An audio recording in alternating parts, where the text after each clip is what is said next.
Van 62 combates en el frente en lo que va de hoy. Así lo informa el Estado Mayor General de las Fuerzas Armadas de Ucrania. La mayor cantidad de asaltos rusos se produce en dirección a Pokrovsk, Kostiantynivka y Juliaipole. Más detalles sobre la situación en el frente, así como sobre el exitoso trabajo de las fuerzas de sistemas no tripulados de Ucrania a continuación.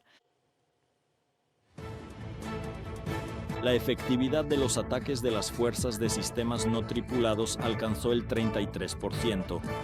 Desde su creación en el verano de 2025, actualmente los drones proporcionan alrededor del 60% de toda la potencia de ataque en el frente, mientras que la artillería representa el 40%.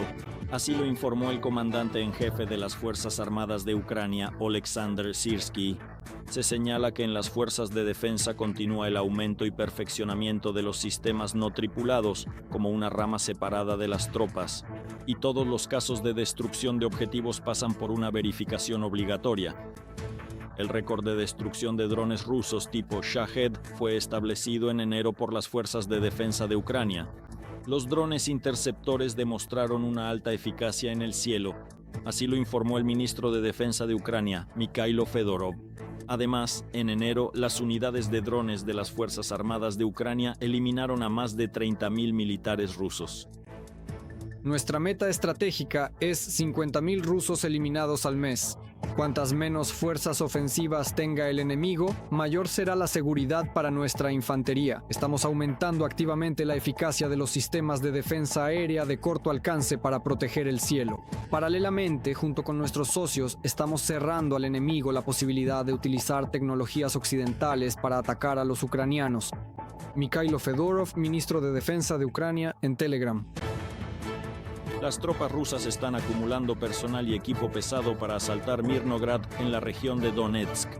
Así lo informa el grupo de tropas SKHID de las Fuerzas Armadas de Ucrania. Sin embargo, las unidades ucranianas continúan conteniendo el avance ruso en la zona de la aglomeración Pokrovsk-Mirnograd. El enemigo está sufriendo pérdidas significativas, señalan los defensores de Ucrania que controlan la parte norte de Pokrovsk. En Mirnograd, los soldados ucranianos también mantienen ciertas líneas defensivas. Se están llevando a cabo ataques de fuego contra los lugares de concentración y logística de los rusos.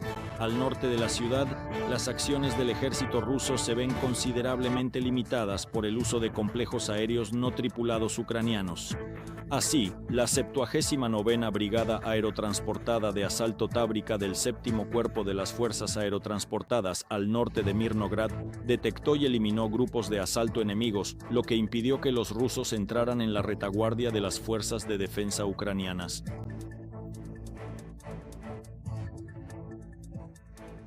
Esto es lo que ahora es posible en las condiciones actuales cuando existen zonas de cobertura y se hace un uso activo de drones, y al mismo tiempo tampoco hay posibilidad de una concentración activa de tropas. En general, la línea del frente no es continua, especialmente de nuestro lado, del lado de las fuerzas ucranianas. Esto realmente ocurre. Pero al mismo tiempo vemos intentos activos de avanzar y contraatacar de nuestro lado. A pesar de todo esto, el ejército ruso mantiene su actividad ofensiva. ¿Hasta qué punto puede mantener las condiciones existentes para sí misma? Por eso se lleva a cabo una defensa activa que precisamente se acompaña de situaciones en las que podemos contraatacar y recuperar territorio que la Federación Rusa intenta capturar. Todo esto es bastante característico ahora, tanto para la región de Nevskaya como para otros sectores del frente. En la dirección de Konstantinovka, el enemigo llevó a cabo acciones ofensivas cerca de los asentamientos de Pleschevka, Sherbinovka, Berestok, Ilinovka y Sofievka. En la dirección de Pokrovsk, los ocupantes rusos intentaron desplazar a los soldados de las Fuerzas Armadas de Ucrania de las posiciones que ocupan en las zonas de Rodinskoe, Mirnograd, Kodlina, Udashnoe, Molodetskoe, Nuevo Donbass, Novoalexandrovka y en dirección a los asentamientos de Beletskoye y Dashnoye. Y en la dirección de Guliaipole, los defensores ucranianos repelieron los ataques del ejército ruso en la zona de Selenoye, Sviatopetrovka, Prilugi y Starukrainka. Aquí se necesita prestar más atención a los sectores privados de Pokrovsk, donde se registra la mayor cantidad de enfrentamientos, tanto según los resultados de tanto según los resultados de enero como de febrero. Y los intentos del enemigo de avanzar en la zona de Guliaipol, los intentos de capturar la ciudad, que no cesan, y los combates por la ciudad continúan. y también intentos del enemigo de avanzar al sur de Zaporilla. Allí persigue dos objetivos. El primer objetivo es consolidarse cerca de la ciudad e intentar bombardearla libremente con artillería. Y el segundo objetivo es pasar de la zona de Stepnogorsk a Orekovo, simultáneamente con el avance desde el campo Gulyai, creando condiciones para el semi-envolvimiento de Orekovo, donde se encuentra la zona de defensa del ejército ucraniano, esta zona de defensa. El enemigo intentaría cortarlo para intentar avanzar más y crear una cabeza de puente para un ataque directo a Zaporozhye. En la región de Kharkov, los guardias fronterizos y las unidades de reconocimiento aéreo de la unidad Shkval del Servicio Estatal de Fronteras de Ucrania realizaron ataques de precisión contra las posiciones de los ocupantes rusos. Entre otras cosas, los defensores ucranianos pudieron destruir equipos de comunicación, posiciones y refugios del enemigo. Y en las últimas 24 horas, las fuerzas de defensa de Ucrania eliminaron a 720 ocupantes rusos. Las pérdidas totales del ejército ruso desde el inicio de la invasión a gran escala a Ucrania ya superan 1.244.000 personas. También fueron destruidos 6 tanques, 11 vehículos blindados y cerca de 40 sistemas de artillería, 2 sistemas de defensa antiaérea y más de 160 unidades de equipo automotor del enemigo. En Moscú se perpetró un atentado contra el teniente general, subdirector del GRU del Ministerio de Defensa de Rusia, Vladimir Alekseev. Un desconocido le disparó varias veces por la espalda y luego huyó, según informan los medios rusos. El ataque ocurrió en una vivienda en la autopista Volokolamsk, donde reside el general del ejército ruso. Actualmente se encuentra en la unidad de cuidados intensivos de uno de los hospitales de la capital. Añadiré que Alekseev está bajo sanciones de varios países. Además, participó en la operación militar rusa en Siria y también fue señalado como uno de los supervisores del grupo Wagner. El atentado contra el general ruso, subdirector del GRU en Moscú, parece una provocación de los servicios especiales rusos. De este modo, el Kremlin puede perseguir 2 objetivos. Primero, Alekseev fue uno de los supervisores de los wagneritas y estaba vinculado a Prigozhin. Segundo, acusar a Ucrania de interrumpir el proceso de negociaciones y de terrorismo como hace constantemente la propaganda rusa. El Kremlin busca justificaciones ante Estados Unidos para la escalada y el terror continuo contra Ucrania. Alexander Musienko, militar de las Fuerzas Armadas de Ucrania, analista militar en Telegram.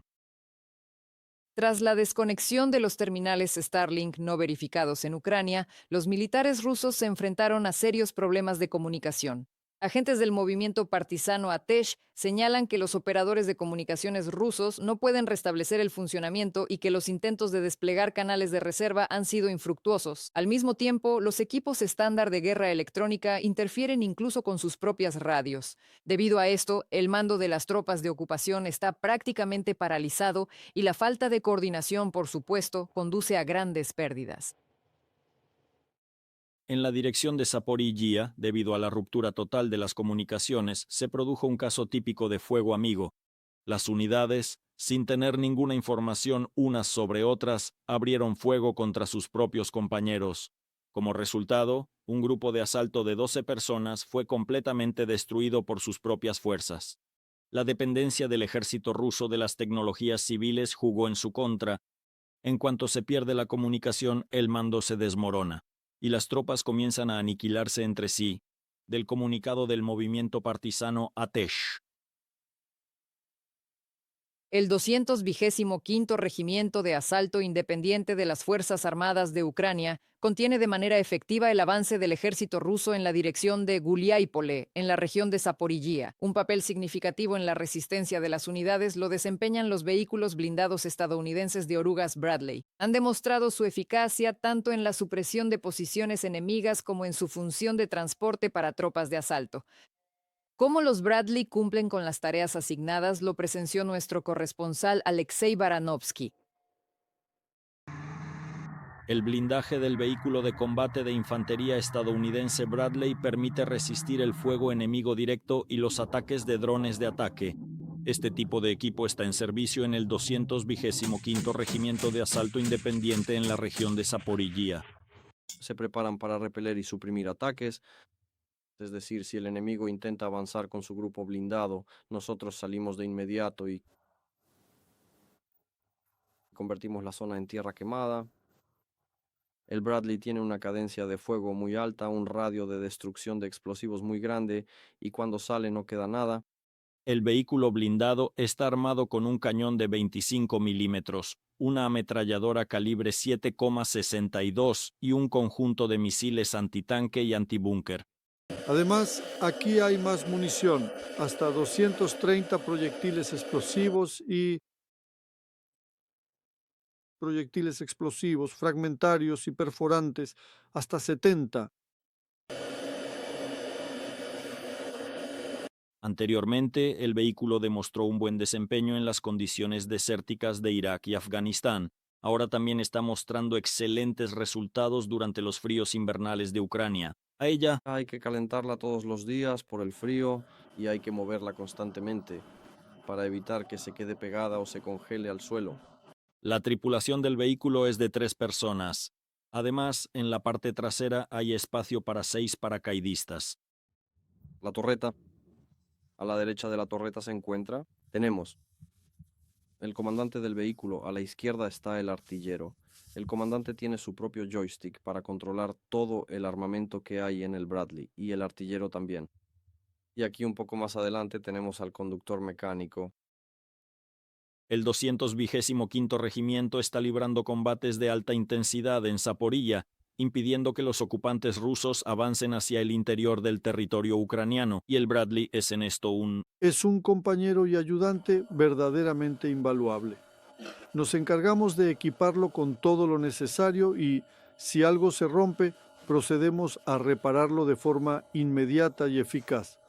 Luego lo cargamos por completo y nos preparamos para salir directamente hacia el campo de combate. La situación en la dirección de Gulyai-Pole, en Zaporilla, sigue siendo tensa. Según el Estado Mayor General de Ucrania, cada día los rusos intentan realizar decenas de ataques contra las posiciones de las Fuerzas Armadas de Ucrania en esta zona. La aviación enemiga lanza bombas aéreas sobre los asentamientos de la región. Sin embargo, a pesar de esto, todos los intentos de las tropas rusas de avanzar hacia Zaporilla son frustrados por las fuerzas de defensa. Desde el momento en que llegamos aquí, en tan solo unos pocos días, hemos logrado estabilizar por completo todo el trabajo en nuestra dirección actual. Es decir, detuvimos al enemigo y poco a poco intentamos expulsarlo.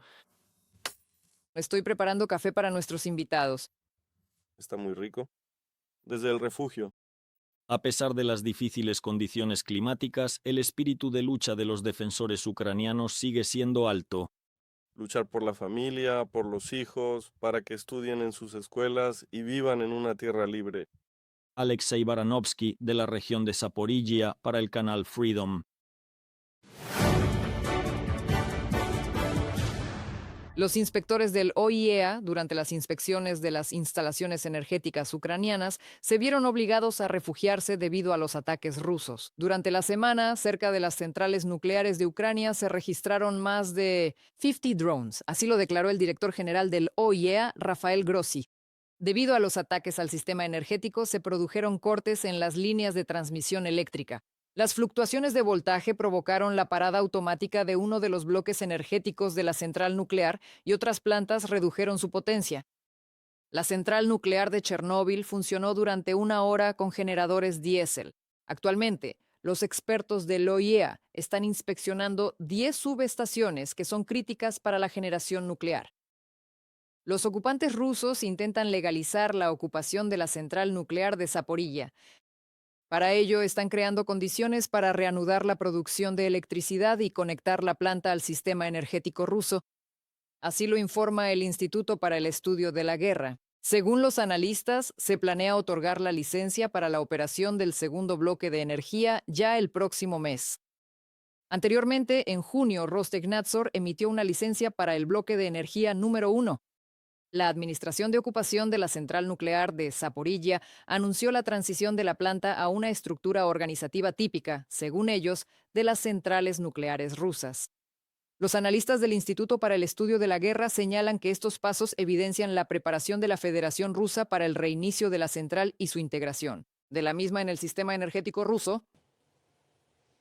Como resultado del 71º intercambio de prisioneros, regresaron a Ucrania 150 militares y 7 civiles. El intercambio tuvo lugar después de una pausa bastante prolongada. Y es muy importante que se haya logrado realizar, subrayó el presidente de Ucrania, Volodymyr Zelensky. Agradeció a todos los que trabajan diariamente por el regreso de los prisioneros, incluidos los militares ucranianos en el frente, pues son precisamente sus acciones decididas las que permiten aumentar el fondo de intercambio. ¿Cómo recibieron a los defensores en su tierra natal? Véanlo en el reportaje. Ellos vinieron aquí desde todos los rincones de Ucrania. ¿Para quién es este intercambio? El primero, algunos ya han perdido la cuenta. Unos saben con certeza que su ser querido está en cautiverio. Otros, además de la información de que su familiar está desaparecido, no tienen nada más. Estas mujeres se han convertido en apoyo y sostén unas para otras. Llevamos casi un año viviendo entre el cielo y la tierra, pero creo que mi hermano aparecerá. Todas nosotras aquí, nuestras chicas, que esperan a sus hijos, esposos, padres, hermanos, todas creemos que están vivos y que volverán. La esperanza nunca muere. ¿Verdad, chicas? Sí. Cuando él estaba desaparecido, yo no vivía. Cuando se le consideraba desaparecido, este año yo no viví, se los digo sinceramente. Luego supimos que estaba en una colonia penal, pero reunimos fuerzas. Sí, el destino nos dio una prueba tan terrible, y a ellos exactamente igual. Y todos esperamos, la familia y los padres. Y sus hijos lo esperan. Iván Román buscó a su hijo durante 3 años y 3 meses. Iba a cada intercambio para recibir al menos alguna noticia sobre él. El hijo, que al igual que su padre se llama Iván, fue capturado cerca de Ugledar. Prácticamente no había información sobre él. Y por fin llegó el tan esperado mensaje. Él regresa.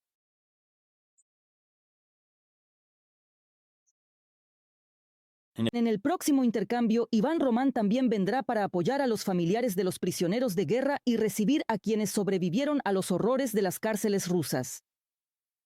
Que esperen sin falta. Yo volveré aquí, hay que recibir a nuestros muchachos. Ay, cómo esperan ellos. Vi sus ojos. Sobre todo, sabe, aquí se asean, se suben al autobús y nosotros los despedimos. Qué felices están.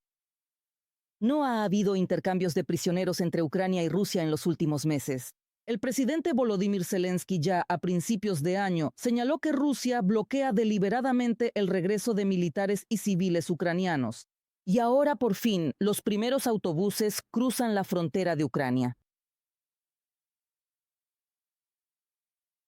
Un acontecimiento emblemático. Este es el primer intercambio del año 2026. Regresan 157 de nuestros muchachos, de los cuales 7 son civiles. Y la particularidad de este intercambio es que regresan 15 personas que habían sido condenadas a penas de prisión muy largas. Volvieron a casa soldados de las Fuerzas Armadas de Ucrania, la Guardia Nacional, el Servicio Estatal de Fronteras, soldados, sargentos y oficiales. La mayoría de los que regresaron a casa durante el intercambio de hoy fueron capturados durante la defensa de Mariupol. Es decir, sus familiares y seres queridos los esperaron casi 4 años. En general, regresaron militares que lucharon en las direcciones de Donetsk, Lugansk, Zaporilla, Jersón y Kharkov. También regresaron aquellos que fueron capturados en febrero de 2022 durante la toma de la central nuclear de Chernóbil por los ocupantes. El Guardia Nacional Alexander Truján también defendió la central nuclear de Chernóbil. Él regresó del cautiverio exactamente hace un año y ahora ha venido a recibir a su compañero. Dice que cuando estuvo en cautiverio, los rusos todo el tiempo intentaban asustarlos y hacerles creer que en casa nadie los esperaba. Nos reciben abuelas, abuelos, niños con flores y con banderas. Les digo que todos los muchachos en el autobús simplemente lloran. Nadie lo esperaba. Allí nos decían que no le importábamos a nadie, que todos éramos traidores. Cientos de personas con retratos de desaparecidos esperan que al menos alguno de los liberados vea una cara conocida y pueda dar alguna información. Quizá lo vieron en el centro de detención, quizá en el patio de la prisión durante el paseo, o tal vez solo escucharon su apodo o apellido. Llevamos más de un año esperándolo, sin ninguna noticia. Desapareció cerca de Mirnograd. Aquí, con Ilya Lisevka. Damos fotografías, sí, preguntamos, indagamos, pero por ahora no hay ninguna noticia. Tenemos esperanza, no la perdemos. Sabemos que está vivo. El militar ucraniano liberado más joven tiene 23 años. Cayó prisionero cuando tenía 19 años y un tribunal ruso condenó ilegalmente al joven a cadena perpetua. El mayor tiene 63 años. Ahora todos están siendo sometidos a un examen médico completo y recibiendo la asistencia necesaria para su rehabilitación física y psicológica. Irina Yusupova, Víctor Golovko para el canal Freedom TV.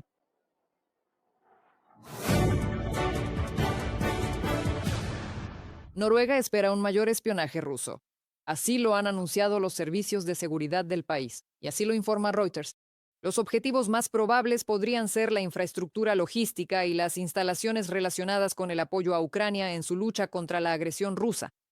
También podría verse afectada la infraestructura energética, ya que Noruega es el mayor proveedor de gas por tubería en Europa. Al mismo tiempo, según informa la agencia, Rusia niega sistemáticamente cualquier implicación a la planificación de sabotajes o ataques y rechaza tales acusaciones, calificándolas de intimidación por parte de Occidente. Esperamos que los servicios de inteligencia rusos intensifiquen su actividad en Noruega en 2026, es decir, que continúen concentrándose en objetivos militares y ejercicios de los aliados, el apoyo a Ucrania-Noruega y operaciones en el extremo norte y en la región ártica. Los organismos rusos intentarán compensar las oportunidades perdidas y buscarán otras formas de obtener información del informe del Servicio de Seguridad Interna de Noruega. Y Estonia cerrará durante 3 meses el tráfico nocturno en 2 puntos de control fronterizo con Rusia. Así lo declaró el primer ministro Kristen Mitchell. Las restricciones entrarán en vigor el 24 de febrero. La decisión se tomó debido a las constantes provocaciones por parte de Rusia. Durante el día, los puntos de control funcionarán durante 12 horas. El ministro del Interior de Estonia, Igor Tara, declaró que las acciones de los guardias fronterizos rusos requieren constantemente recursos adicionales y una mayor atención. Con esto pongo punto final a esta edición. Volveré a este estudio a las 22:30 para hacer un breve resumen del día de hoy.